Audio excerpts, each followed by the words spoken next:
We spoke with Facebook's Monica Bickert yesterday, and she said, look, the company is doing this research because they want to know how they might be able to help and improve things, that they are concerned about this and that they have taken some steps. What would your response be to Facebook's position?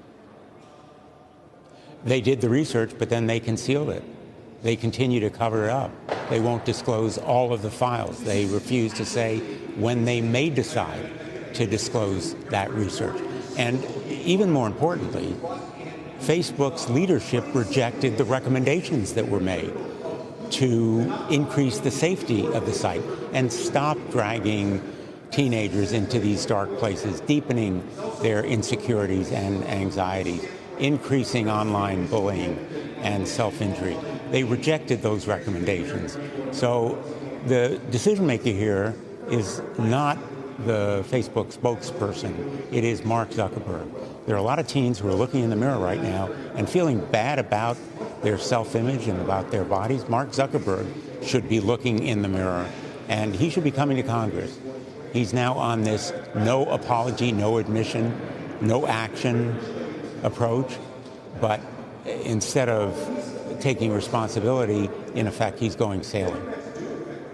The company did say last week that it's putting a pause on this Instagram for kids who are tweens, kids younger than teenagers. Does that appease you at all?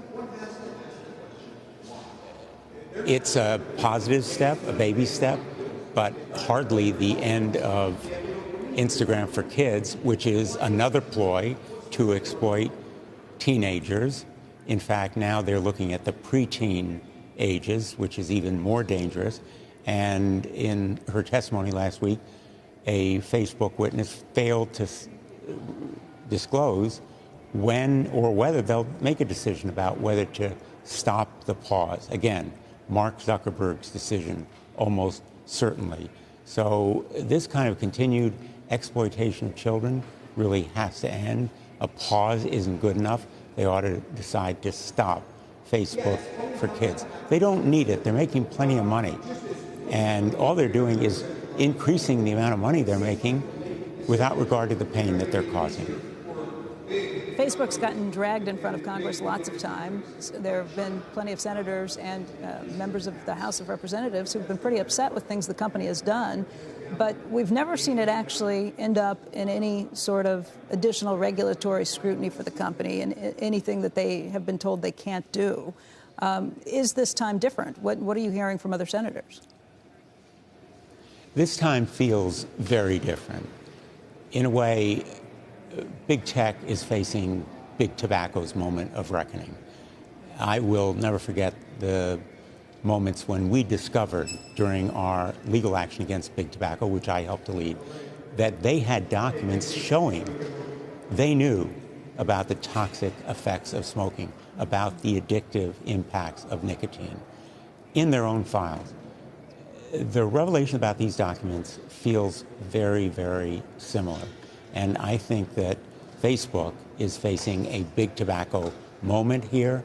It is the source of bipartisan outrage. If you closed your eyes during that last hearing on Thursday and didn't know who was talking, you couldn't tell the difference between Democrats and Republicans in expressing outrage and dissatisfaction. We have bills that can improve privacy, provide better tools to parents, make sure that there's legal responsibility, modify Section 230 of the Communications Decency Act. These kinds of reforms, I hope, will go forward, and that Facebook will disclose all of the research that it's done. Senator, you took a lot of flack last week when you asked Facebook when they'd be ending Finsta. People thought you didn't understand what Finsta was, what Facebook was, and the general reaction has been that, you know, maybe Congress shouldn't be regulating these companies if they don't even understand how they work. What would your response to that be? I took some ribbing online. The internet had a laugh. My kids had a laugh. I had a laugh. Clearly, in the first part of that hearing, I demonstrated that I had a full understanding of what Finsta is.